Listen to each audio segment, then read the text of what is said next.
Ever since the addition of enchantment in Minecraft, it has been a complete game changer. It had a whole new level of progression to the game, and it made jobs a lot easier.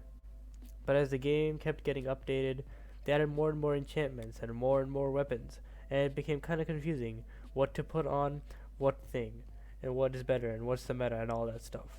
That's why I'm here. This is the ultimate Minecraft enchantment guide. Over here I have everything that can be enchanted in the game, as far as I know. If I missed something, please let me know, and I will slap myself on the face 10 times for each thing that I missed.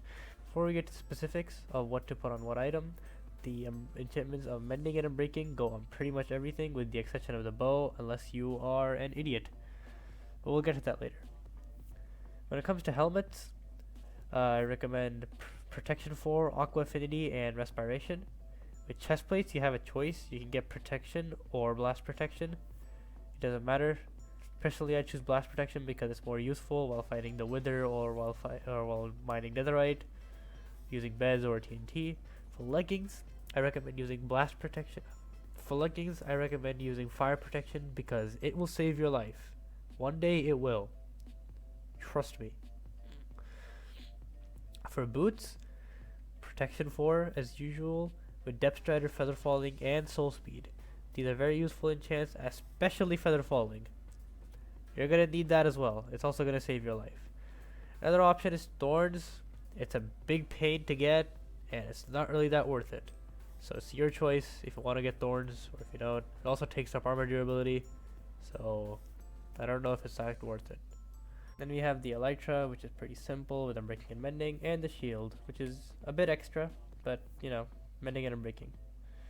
When it comes to tools for pickaxes, I recommend having 2 types, with efficiency 5, unbreaking 3, mending, and silk touch, and one with fortune 3 instead of silk touch. For the axe, you can put silk touch or fortune on it. It doesn't really change anything, but sharpness 5 is something that I put on my axes, but it's not really that necessary. You can if you want to, but it's nice to have. For shovels, it's the same with pickaxes. Efficiency 5, breaking 3, mending, and silk touch, or the same shovel with fortune instead of silk touch. With hoes, I recommend using fortune 3 because when you use it to break crops, it gives you more crops. For shears, efficiency 5, unbreaking 3, and mending because to break wool faster. Yay. Flint and steel, unbreaking and mending if you want to burn down your friend's house and not lose your flint and steel in the process. A fishing rod, unbreaking 3, mending, luck of the sea 3, and lure 3. This is the best setup you can get. It's pretty good. For swords, sharpness 5, looting 3, sweeping edge 3, unbreaking 3, mending, fire aspect 2. Fire aspect is a bit of a gray area. A lot of people don't like it, a lot of people like it. I recommend if you're using your sword for PvP, then you definitely get it. But if you don't use your sword for PvP that much, I recommend you just leave it out, especially if you're fighting a lot of Endermen. Then I highly recommend you don't get fire aspect. And if you get knockback, which I haven't bothered to include, then I am going to break your neck. Anyway, for bows, we have power 5, unbreaking 3, and infinity. These you should get absolutely. If you don't get infinity and you choose to get mending instead, once again, I'll break your neck. Punch 2 and flame are optional. I mean, if you want to get them, you can. It doesn't really make that much of a difference. These tridents. They're kind of interesting weapons because you don't really get to use them that often. But the Riptide Trident with Unbreaking 3, Mending, Impaling 5, and Riptide 3, it's actually pretty fun to use, especially with an Elytra, and when it's raining, it's the fastest way to travel. And if you want one with Loyalty and Channeling for an achievement, or just want to be maxed out, then Mending, Unbreaking 3, Impaling 5, Loyalty 3, and Channeling. Riptide and Loyalty collide with each other, so get both if you want, but I recommend prioritizing this. When it comes to crossbows, they don't really have that much of a use case, unless you want to PvP and use fireworks. In that case, don't get this. The only use case I can find for Piercing 4 is the Arbalistic advancement.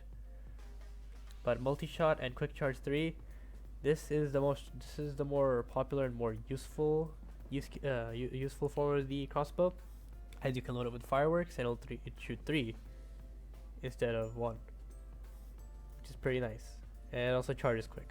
Hence the name, quick charge. Alright, now that you know what enchantments to put on your gear and why, it's time to find out how that you should do that and what the best course of action is when enchanting your gear and maxing it out. Now, first advice that I have to give you is that once you've done with all the enchantments, only then should you upgrade your diamond gear to netherite. Don't upgrade it first because this is just going to cause you a lot of inconvenience, and I'll show you why later. Before you start maxing out your gear, I suggest that you do a little bit of NCD rating to get some elytras and some diamond armor and tools with good enchants, as that can greatly speed up your maxing process. Your next course of action should be getting a villager that sells mending books, because that's the fastest way and the best way to get mending books. After that, you're going to need to head over to your enchantment table, bring a lot of lapis, and ideally build an XP farm that gives you a lot of XP in a very short time, because you're going to be enchanting a lot. Now, I'm going to enchant this diamond sword as a test unit as an example. Now, you could either use books or you could get multiple diamond swords to enchant them, but what you're looking for is not knockback 2. What you're looking for is sharpness 4, not sharpness 3. I said not sharpness 3. I mean, if you want to use sharpness 3, then you can use sharpness 3. I chose Unbreaking 3 because it's an enchantment I'm going to need, and I was hoping that I'd get something with it, but I didn't. And we have Looting 3, which is also an enchantment I need, and I have Knockback 2. It's at this point that you go cry in the corner and you have to grindstone the sword because Knockback 2 is a pain. Fire Aspect is optional, but I'm going to go with it. It didn't give me anything else, so I'm going to grindstone it because the sword I want is not going to have Fire Aspect. Smite 4, I don't want, I want Sharpness. Sharpness 3. Looting 3 again, and Bane 4. I'm going to keep Bane 4 because it doesn't matter, it'll get overridden by Sharpness. Knockback 2 I don't need.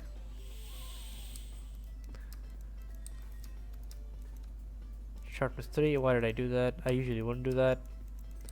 I'm going to just get a couple more swords to make this faster for me. But obviously in a survival situation probably won't have that. See, this I need to get Sweeping Edge, but I got knockback with it, so I'm gonna have to grindstone it. I'm getting Unbreaking because I'm hoping that I get something else with it, and I got Sharpness 3 with it, so I can grindstone this Unbreaking 3 sword because Sharpness 3 appears a lot, and getting it will just get me Sharpness 4. Not knockback. Sharpness 3, there you go. So now I have Sharpness 4 Unbreaking 3. Knockback 2 again. Knockback 2 again. I'm getting pretty unlucky with this, which is kind of surprising, because by now I would have had Sharpness 4 show it up at least once. Knockback 2, Breaking 3, Sharpness 4, and Breaking 3. There we go. So now we have that. I took the risk of choosing a Breaking 3 even though I already had it, and that risk paid off. So now we have Sharpness 5 and Breaking 3, Looting 3, and I need Sweeping Edge. I get Sharpness 4 now, which is kind of funny. I'm gonna go for it. And I get Sweeping Edge with it as well, which is perfect. So I can just combine these 3, and I'll get my good sword. And these 2 swords I don't need anymore. I just have these 4 extra diamond swords, which I couldn't care less about. So now I can go to the grindstone, not the grindstone, the anvil. I can chuck these in here. Make sure to switch them around to see which one is cheaper. Now we have Sweeping Edge 3, Sharpness 5, Breaking 3, and Looting 3.